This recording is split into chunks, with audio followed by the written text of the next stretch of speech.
करूं सप्रेम प्रणाम। अशुभ हरना मंगल करना, धनी श्रीदेव चंद्र जी नाम।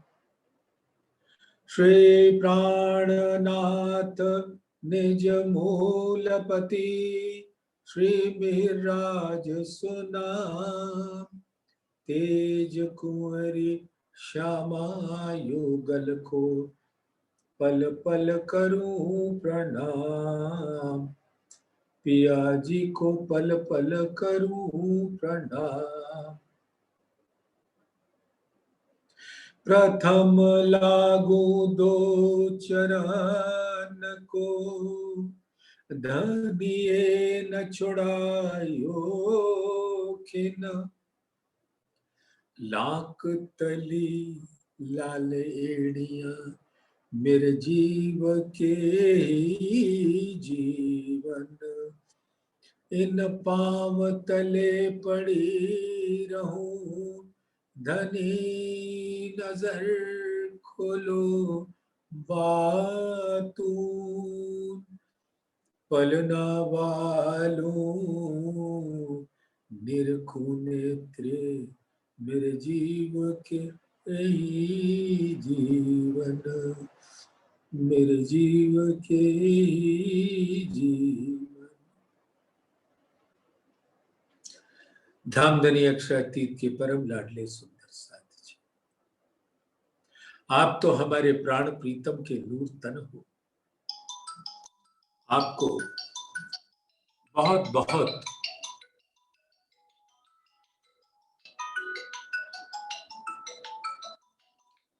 बहुत बहुत प्यार भरा प्रणाम।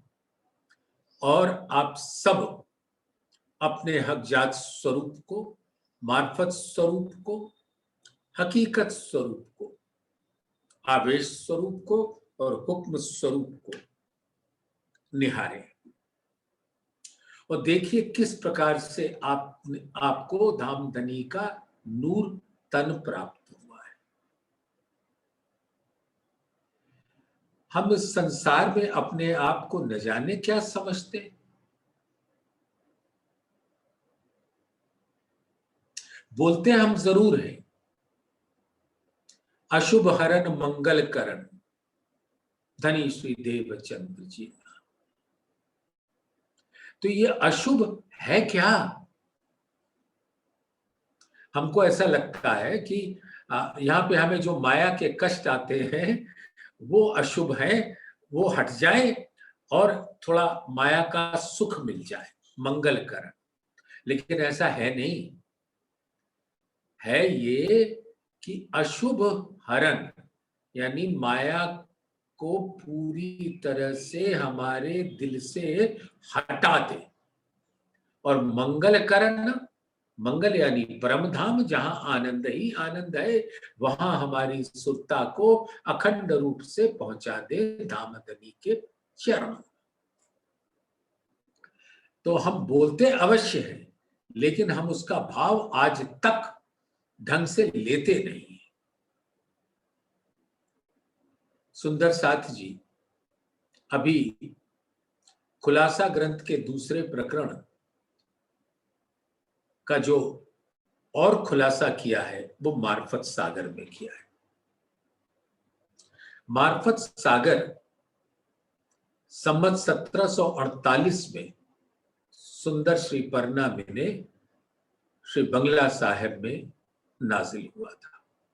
हम सभी सुंदर साथ एक दूसरे के अंदर बैठकर उस वाणी को नाजिल होते हुए सुना था। न जाने हम क्यों भूल जाते हैं, हम तो उसके साक्षी थे। वाणी के हर हर्फ का उतरना हमारे सामने हुआ था। इंद्रावती जी के दिल में हम सब बैठे और इंद्रावती को महामती का खिताब मिला। सुख देऊं सुख लेऊं सुख में जगाऊं साथ, मैं इंद्रावती को उपमा दई मेरे हाथ। महामती का खिताब दिया। और वो महामती के खिताब के अंदर कौन है? श्री धनी जी को जोश, आत्म दुल्हन नूर हुकुम बुध मूल वतन, ये पांचों मिल भई महामत। ये पांचों जब इंद्रावती जी के स्वरूप में मिली, उनसे अरस परस हुई, तो इंद्रावती जी महामती का स्वरूप हो गई, उनको खिताब मिल गया। अब ये श्री धनी जी को जोश और बुधमूल वतन, ये जबराइल और असराफील जो दो उनके हुक्म के बड़े फरिश्ते हैं, रहते वो योग माया के ब्रह्मांड सत स्वरूप में हैं, लेकिन अधीन है वो धामधनी के हुक्म के। जैसा धामधनी चाहते हैं वैसा ही वो करते हैं। और आत्म दुल्हन नूर हुकुम, आत्म दुल्हन यानी धामधनी का दिल श्यामा जी, हुक्म उनका स्वयं का दिल, और नूर सतअंग। तो सतअंग चिदघन स्वरूप और आनंद स्वरूप सच्चिदानंद पूर्ण ब्रह्म का स्वरूप। तो इंद्रावती जी के दिल के अंदर पूर्ण ब्रह्म आकर पधारे, अपने दो मलाइकों के साथ, जो सबसे बड़े फरिश्ते हैं।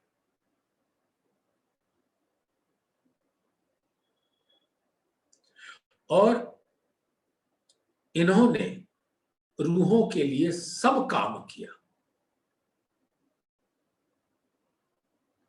तो सभी रूहें आत्म दुल्हन का अंग है, यानी श्यामा जी और रूहें कभी अलग नहीं हो सकती ना। हादी नूर हक का, रूहें हादी नूर अंग।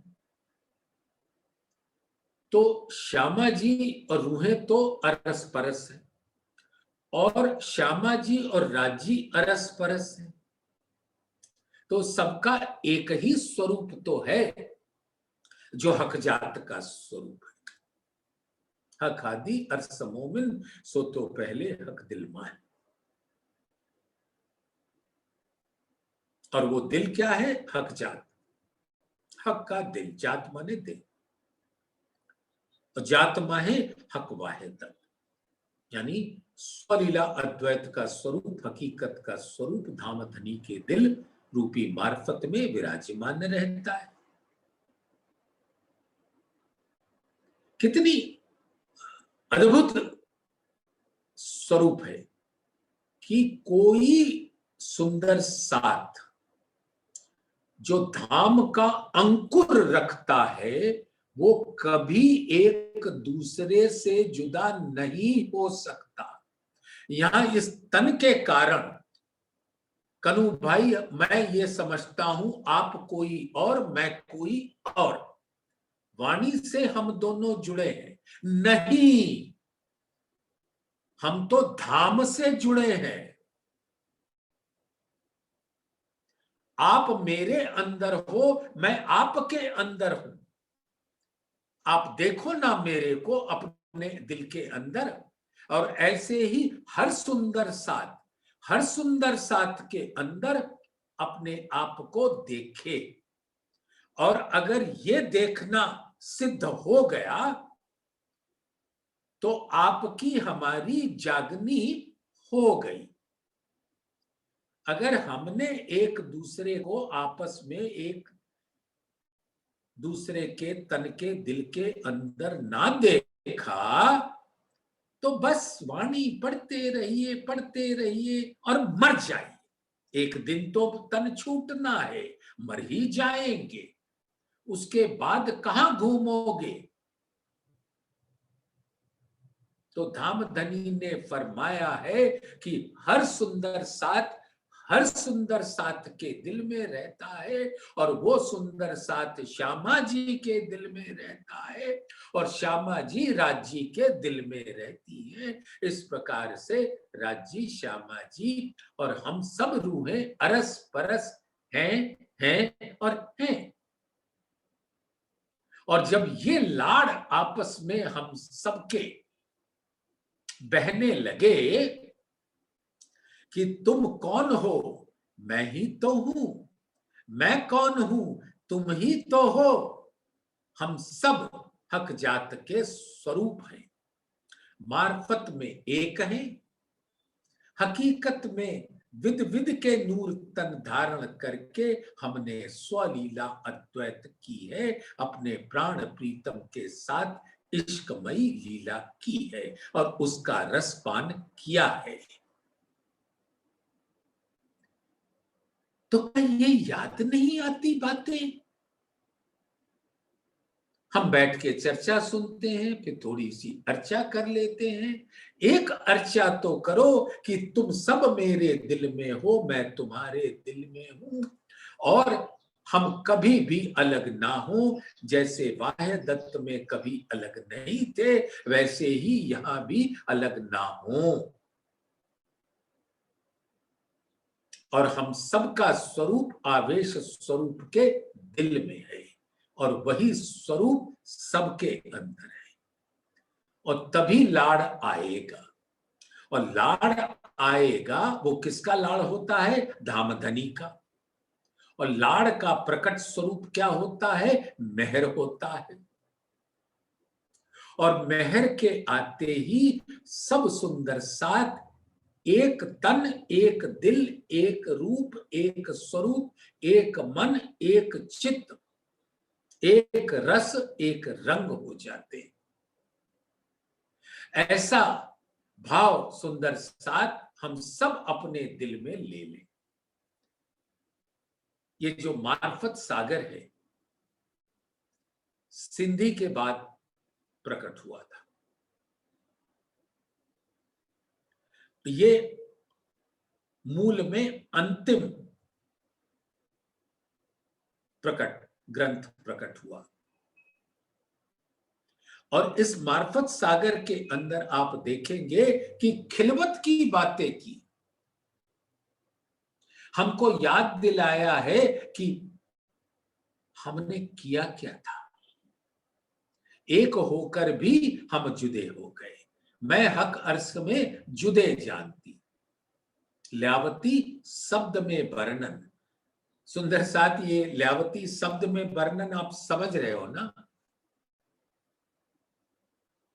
शब्द में वर्णन यानी रंग। मैं धामधनी को अपने से अलग समझ के मैंने कहा इश्क मेरा है, उन्होंने कहा इश्क मेरा है, श्यामा जी ने कहा इश्क मेरा है। तो अपने दिल की बात को शब्दों में लाना, और दिल में बात ये थी कि मैं हक अर्श में जुदे जानती। कितना बड़ा गुनाह था।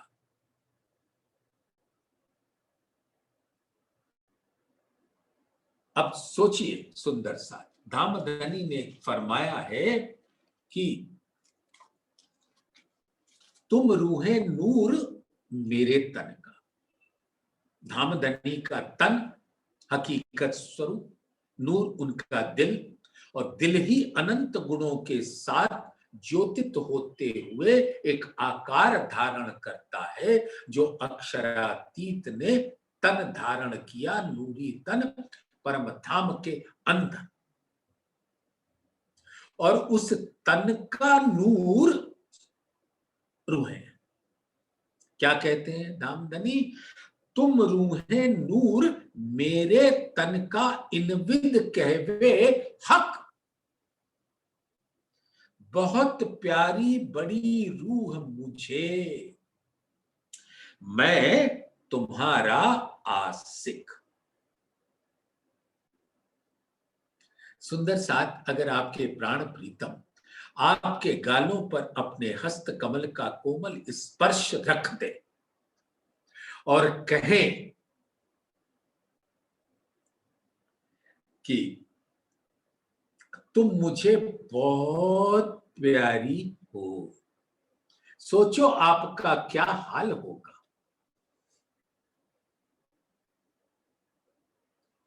आपके पैर तो जिमी पे टिकेंगे ही नहीं। आप उड़ते रहोगे विहंगम की तरह।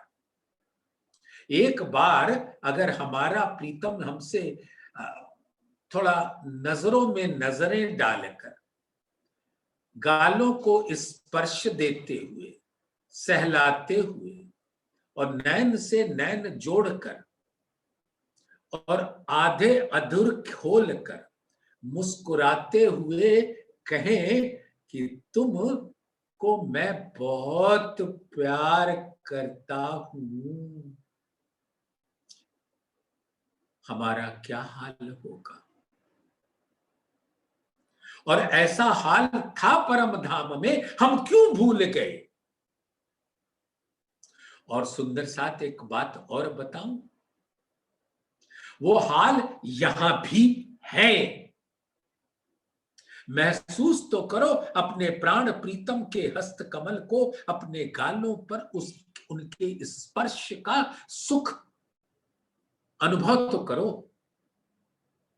उनके कोमल चरण कमल अपने दिल के ऊपर अनुभव तो करो।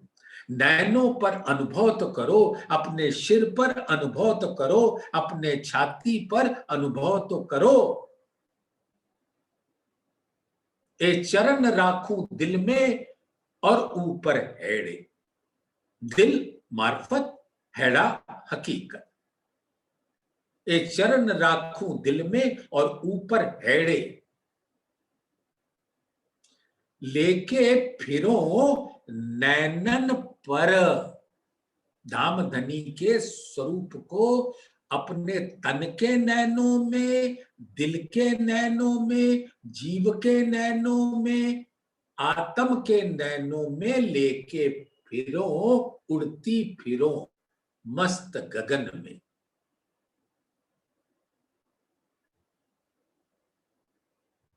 और उनके स्वरूप को माया का अहंकार फेंक दे और धाम धनी के चरण कमल सिंहासन सहित अपने सिर पर रख ले, और जो उनका हुक्म है वो शिरोधार्य होगा।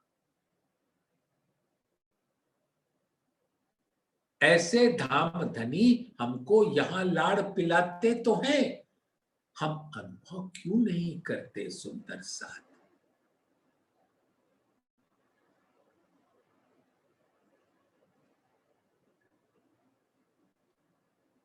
तुम ज्यादा प्यार कहिया अपना। अब देखिए दामदनी याद दिला रहे खिलवत, तुम ज्यादा प्यार कहिया अपना, हादी कहे मेरा अधिक। मैं कहिया मेरा ज्यादा, तब तुम्हें उपजी शक। हमको ये लगता है ना कि इस संसार में हमें शक है, जो शक का कीड़ा होता है वो इस संसार में है, और माया का सबसे प्रबल अस्त्र शस्त्र है वो यही है, शक। हर बात में शक। अभी जो हम आपसे धामधनी की आदेश से, कृपा से, लाड़ से गुफ्तगू कर रहे हैं, अभी कई लोग हो सकता है कि उनके दिल में ये बात आए कि ये अंकल जी ने ऐसा क्यों कहा, हमने तो ऐसा सुना नहीं था, ये क्यों कहा, वो क्यों कहा। ये जानते हैं क्या, इब्लीसी कीड़ा है शक का। तो शक तो यहां है, लेकिन मूल शक तो परम धाम में है, जहां मैं हक अर्स में जुदे जाती कि इश्क मेरा है, तुम रूहे नूर मेरे तन का, इन बित कहवे।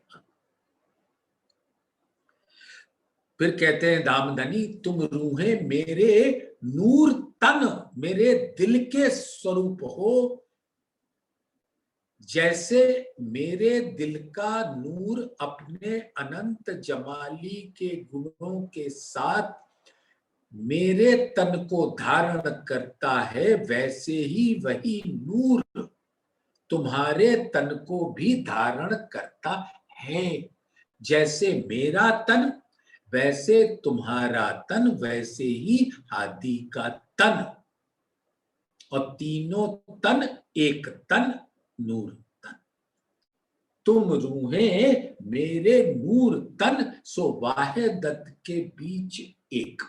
वाहिदत का मूल क्या है? नूर। वाहिद मार्फत, धामधनी का दिल।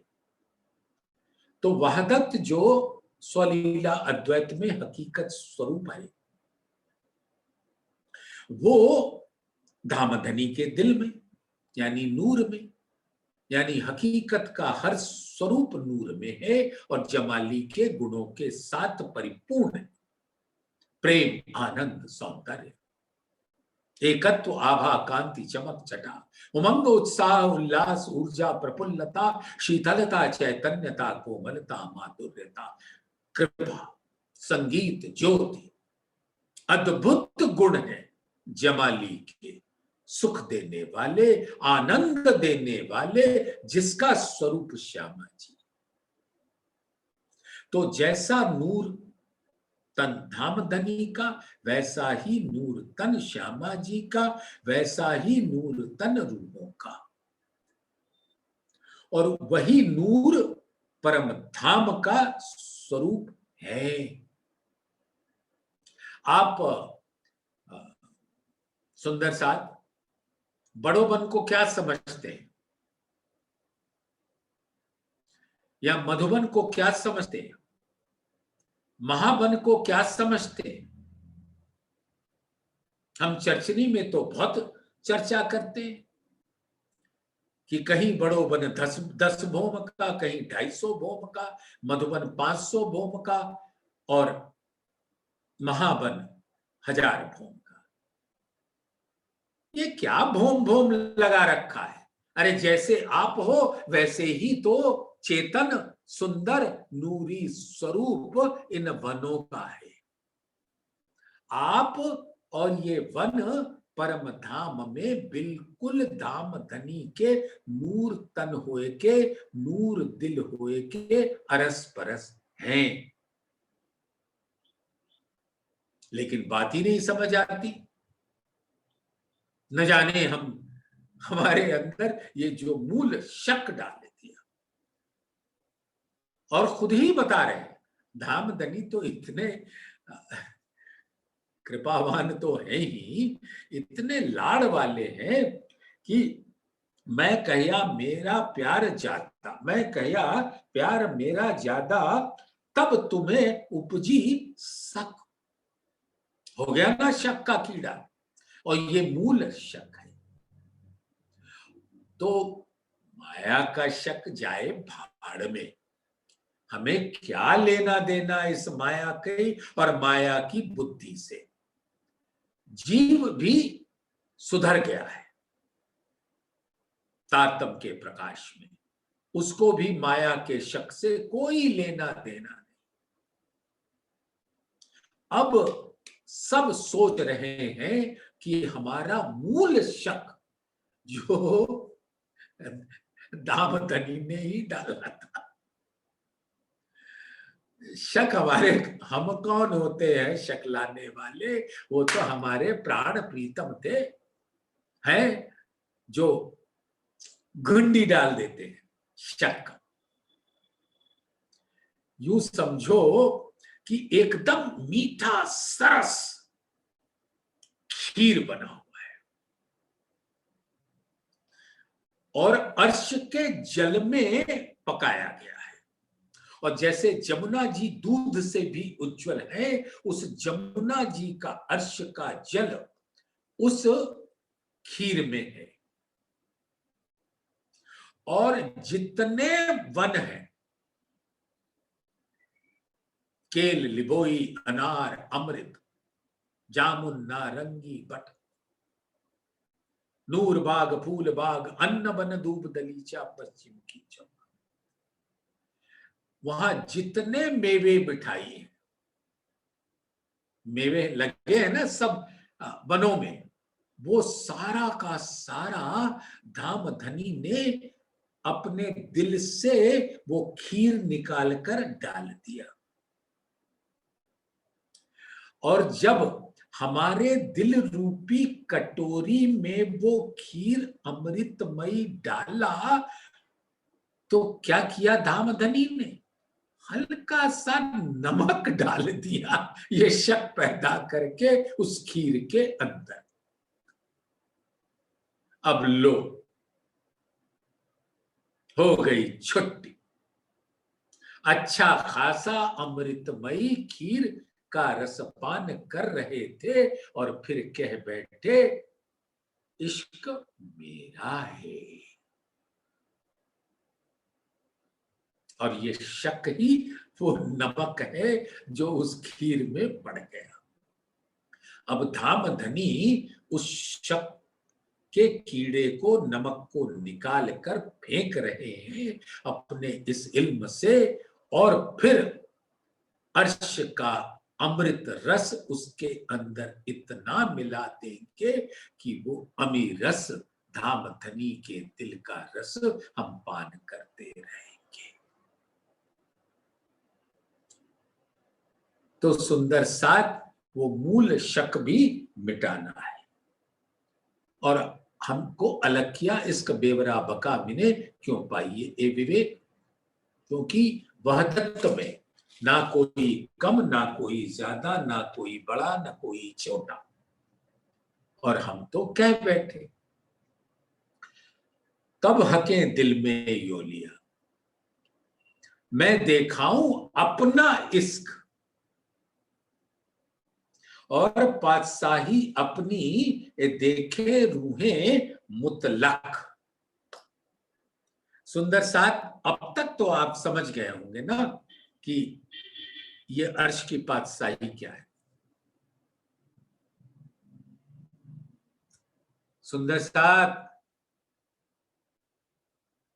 मैं आपसे ये उम्मीद करता हूं कि जब आप अर्चा में सबके सब बोलते हैं, तो आज बताइएगा कि जो धामधनी ने दिल में लिया कि अब रूहों को तब हके दिल में यो लिया, मैं देखाऊं अपना इश्क, तो रब्द को का शक खत्म करते हैं और बादशाही अपनी ये देखें रूहें मुतलक,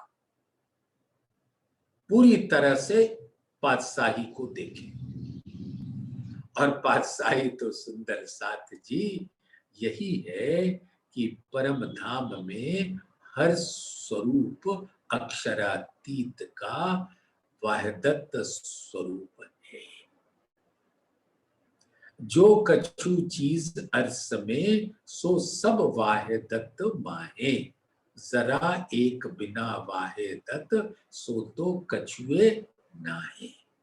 और सब धामधनी के दिल का स्वरूप है, उनके नूर तन है।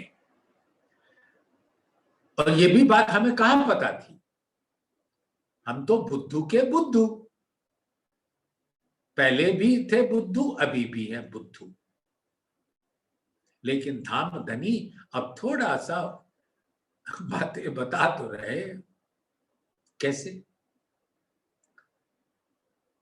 ये चर्चा पहले भी कई बार आपके मध्य में हुई है कि हम 30 दिन, 15 दिन कृष्ण पक्ष में, 15 दिन शुक्ल पक्ष में धामधनी के संग जाके विहार करते हैं, 25 पक्षों में। अरे पुखराज पहाड़ पे 6 दिन आनंद मनाते हैं कृष्ण पक्ष। और तो हम तो आनंद मना रहे हैं, लेकिन क्या हमने एक बार भी सोचा कि मेरे और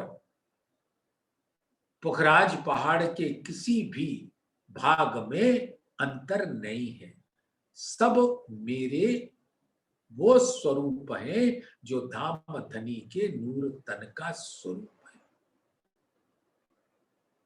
तो जैसे ब्रह्म सृष्टियां धाम धनी का नूर तन है, वैसे ही पुखराज पहाड़ भी है, वो हक का स्वरूप है।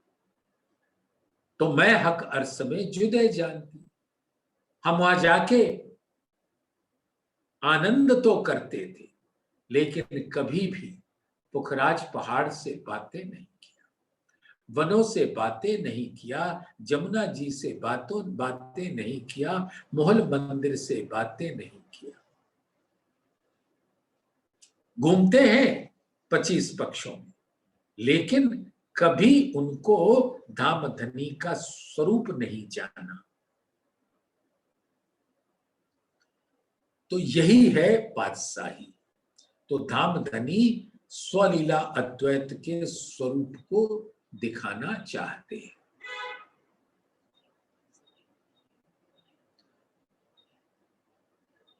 बका अर्स में जुदागी सो तो कबू न होए, और अखंड परम धाम में सब नूर तन है, नूर दिल है, और वाहिदत के बीच एक है।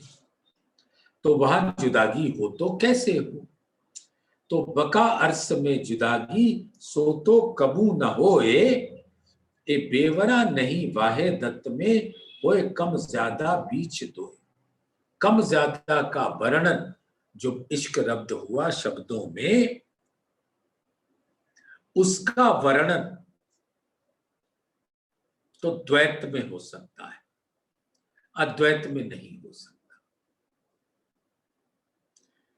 इस कारण से धाम धनी हमको अपने हुक्म से ये काल माया का द्वैत ब्रह्मांड बनाकर वहां ले आए,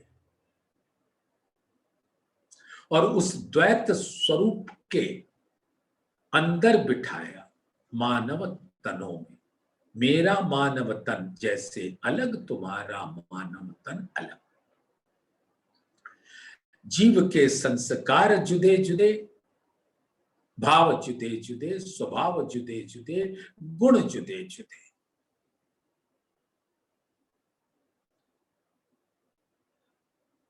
तो यहां पर अद्वैत का वर्णन होता है, वहदत का वर्णन होता है। वहदत के स्वरूप होकर वहदत का की समझ नहीं थी, वो यहां पर वहदत से अलग करके ए मजकूर अव्वल का हंसते करें सब कोई, पर कम ज्यादा वाहे दत्त में बेवरा क्यों ए ना हो। अब वाहे दत्त के अंदर जब सब एक स्वरूप है, सबका दिल एक है, सबका तन एक है, सबके अंदर एक रस है, एक रंग है, एक रूप है, एक स्वरूप है, तो कम ज्यादा वहां होगा नहीं, और उसका बेवरा हो सकता नहीं। धाम में हक आशिक हादिय का और आशिक रूह। धाम धनी आशिक है हादी के और रूहों के। ऐसा हक का सुख धाम धनी ने यही बात बताई थी। क्यों सहे बंदे मोमिन, और हमें तो आग लग गई थी इस बात से कि आप हमारे आशिक हो, और हम क्या है, हम तो आपके आशिक हैं। बस हो गई बहसबाजी।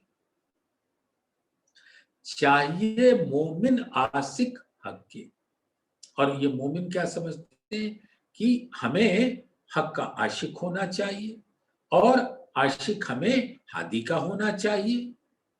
रूहें हादी आशिक हक की, और रूहें हादी और हक की आशिक इस प्रकार से होती हैं, और यही सीधा इश्क बेवरा एक, और इश्क का बेवरा यही है।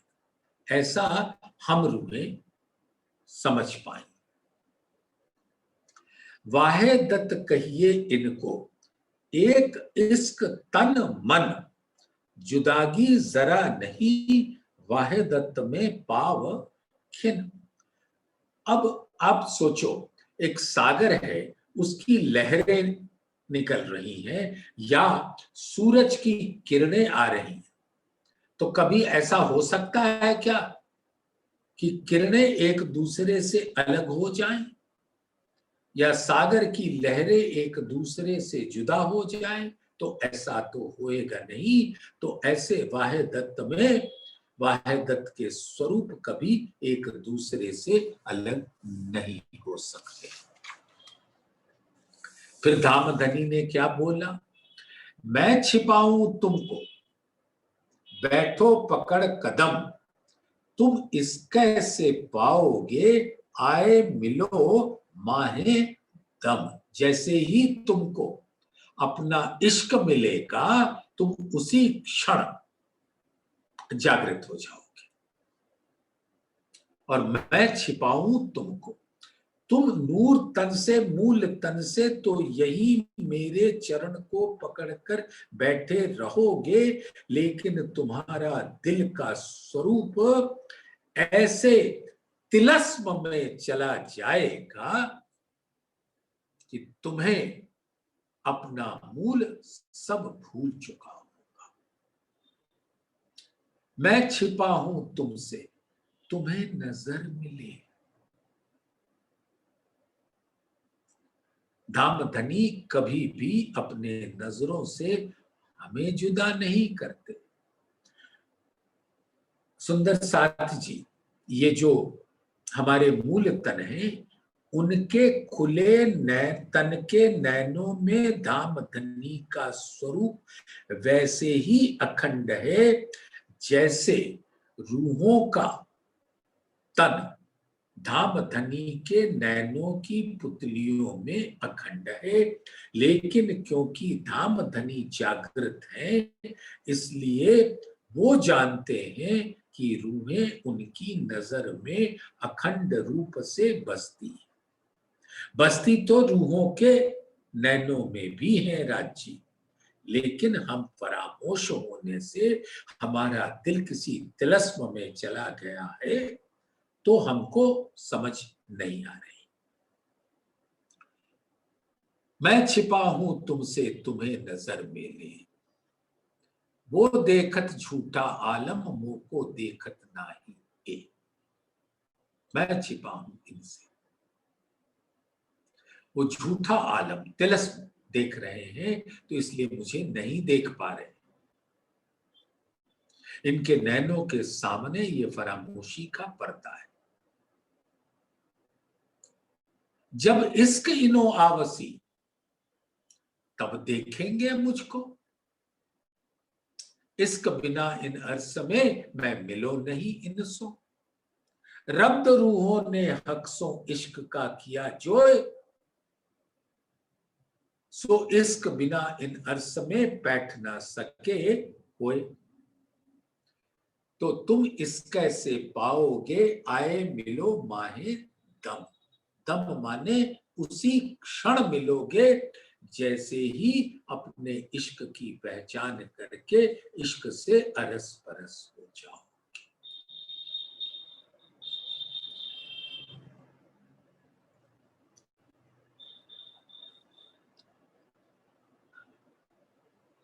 इश्क से अरस परस होना अति आवश्यक है, और इश्क है धामधनी के अंग अंग।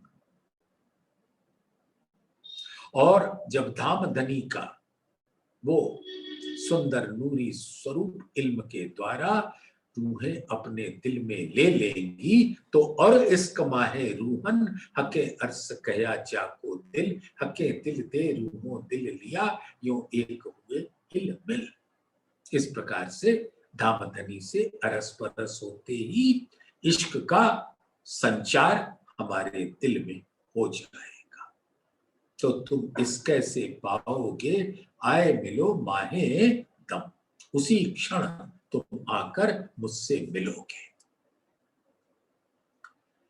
उतर जब तुम देखोगे लैलत कदर के माहे, और जिमी और आसमान देखो प्रतिबिंब ताहे।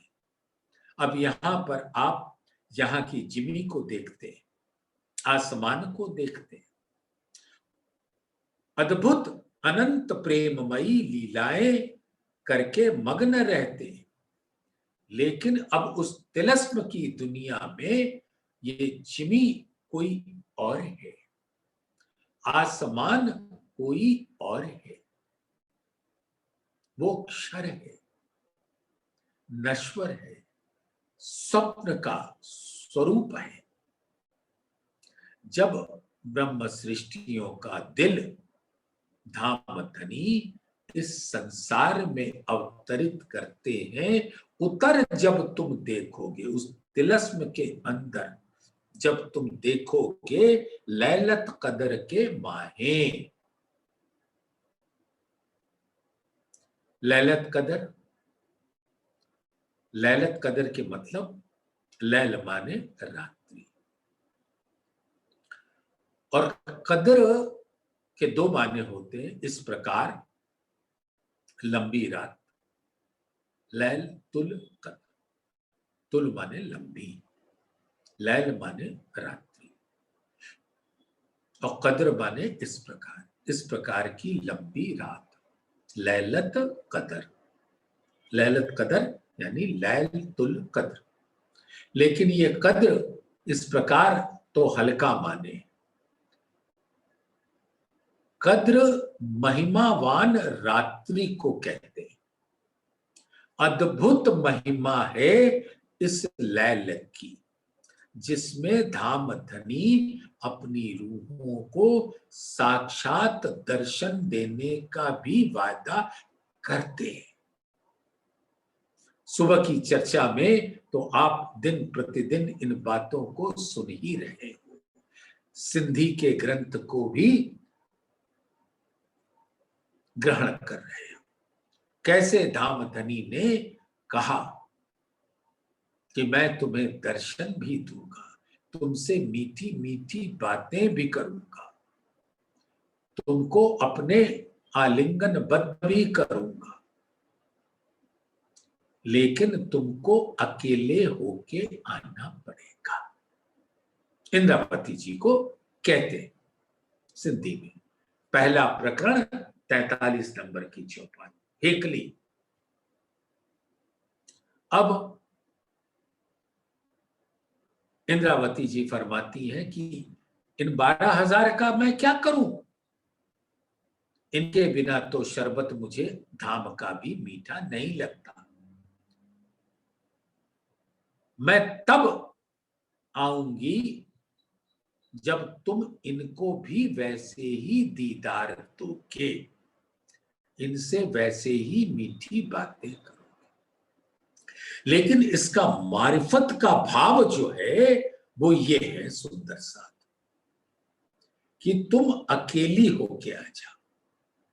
अकेली माने जीव प्रणाम जी, तन प्रणाम जी, माया प्रणाम जी, और मैं चली अपने पिया के घर।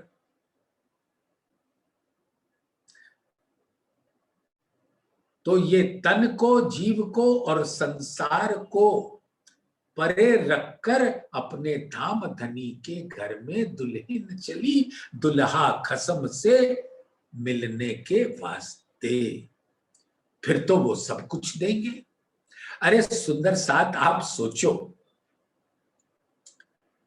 आप अधिकतर सुंदर साथ तो शादीशुदा होंगे, थोड़े से नहीं भी होंगे, लेकिन फिर भी देखा होगा कितने बाराती होते हैं, कितने घराती होते हैं, लेकिन दुल्हा के दिल में दुल्हन का भाव रहता है और दुल्हन के दिल में दुल्हा का भाव रहता है। शोर शराबा तो बहुत है। अब दुल्हन को दुल्हा लेके जा रहा है, तो क्या दुल्हन अपने साथ सभी घरातियों बरातियों को लेकर जाएगी कि अकेले जाएगी?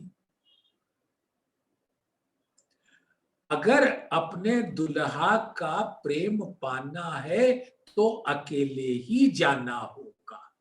ये है उसका मार्फत का भाव कि तू अकेली आ जा,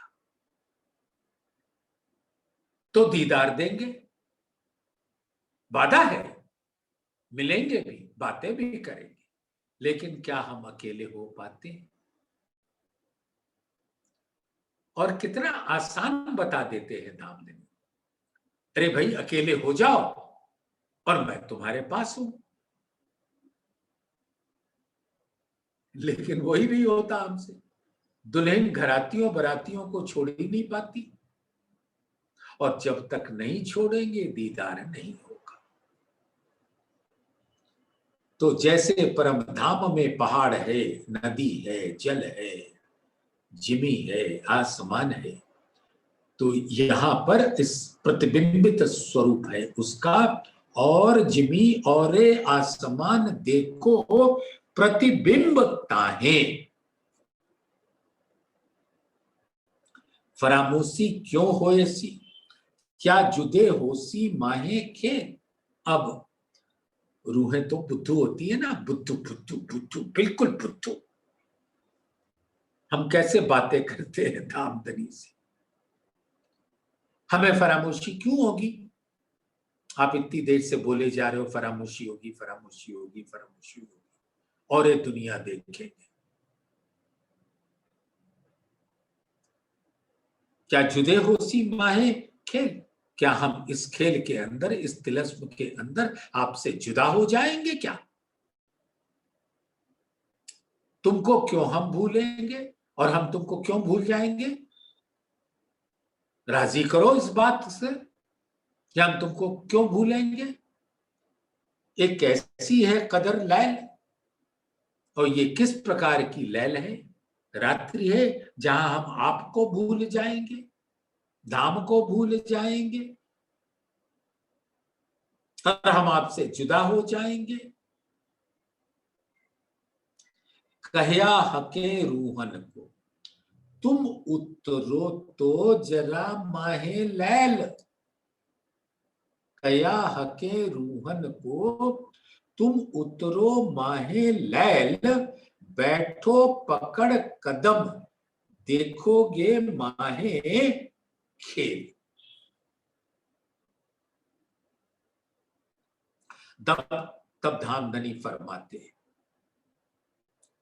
कि रूहों को फरमाते हैं कि तुम जरा उस तिलस्म में उतरो तो सही, पकड़ के कदम तो यही तुम्हारा मूल तन बैठेगा।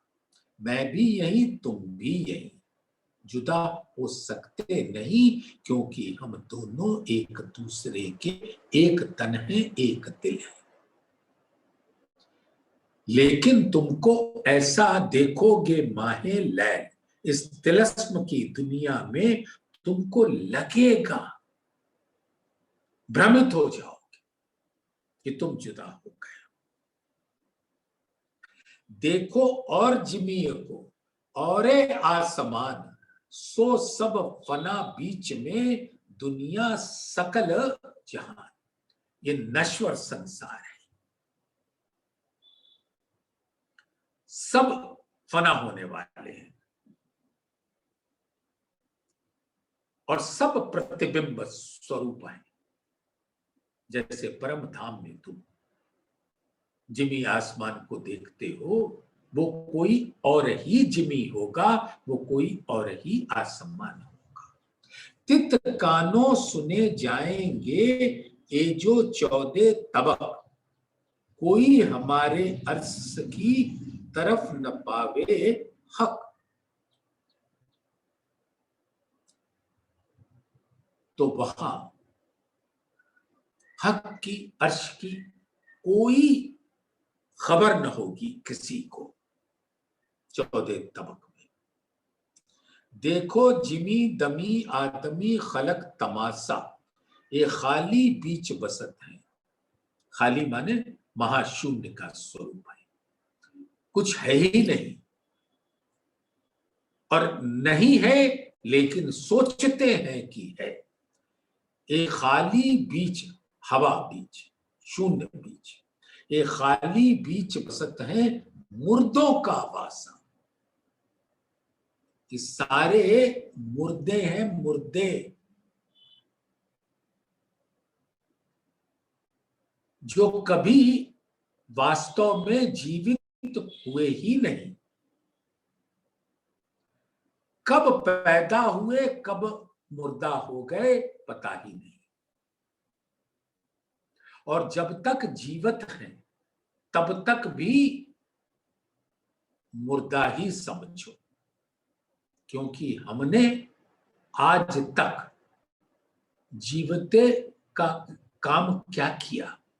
अगर जीने का स्वरूप होता तो हम तो धाम धनी के अंगे संगे रहते, लेकिन ऐसा नहीं है, हम तो माया के अंगे संगे। ए ना कछु पहले होते, ना होसी आखिर, खेल ऐसा देखो बीच, माहे लैलत कदर। ना ये पहले थे, ना आगे कभी होंगे, और ये ऐसा तिलस्म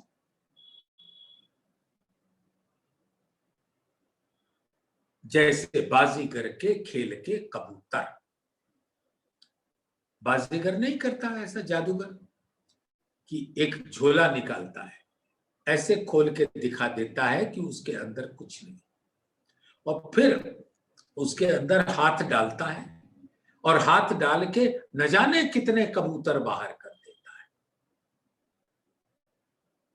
और आप भ्रमित चौंके बैठे रहते हो। फिर वो सारे कबूतरों को अपनी मुट्ठी में लेकर उस झोले में डाल देता है सबके सामने, और फिर झोला खोल देता है तो ना कबूतर ना बाजीगर, कुछ भी नहीं। तो एना कछु पहले होते, ना होसी आखिर, खेल ऐसा देखो बीच, माहे लैलत कदर, रूहें देखे झूठ, फरेब को कई भांत तमाशा। और इस संसार में विध विध के तमाशा। अब तमाशे का क्या वर्णन करें, सब सुंदर साथ तो समझते। यहां कितने पंथ, पैड़े, गुरु, महागुरु, महाराज खड़े हैं अपना अपना अटकल का ज्ञान सुनाने के वास्ते, और सबको मुक्ति का द्वार खोलने का वादा करते हैं, माया के कष्टों से दूर करने का वादा करते हैं। ये ऐसा झूठ फरेब की दुनिया है, जो धाम धनी अपनी रूहों को दिखा रहे हैं, और उसके अंदर कई भांत तमाशा, ये तमाशा ही है।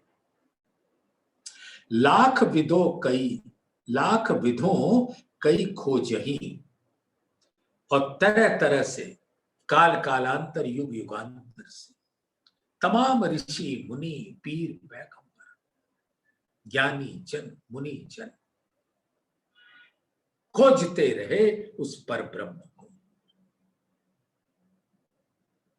लाखों विधों कई खोजे, कितने ग्रंथ हैं हमारे इस संसार में, उन ग्रंथों को पकड़कर खोज रहे, कोई पावे न खुलासा, किसी को भी प्रकट नहीं होता, क्योंकि वो किसको प्रकट होगा, सिर्फ ब्रह्म सृष्टि, जो उनके नूर तन है, नूर दिल है। ये जो दुनी देखो खेलती, आवे जाए हुक्म, जैसे इस संसार में व्यक्ति पैदा हुआ नहीं कि घड़ी टक टक टक टक चलने लगती है और वो एक टक ऐसा होता है कि वो मुर्दा हो जाता है। ये श्वास की टक टक टक।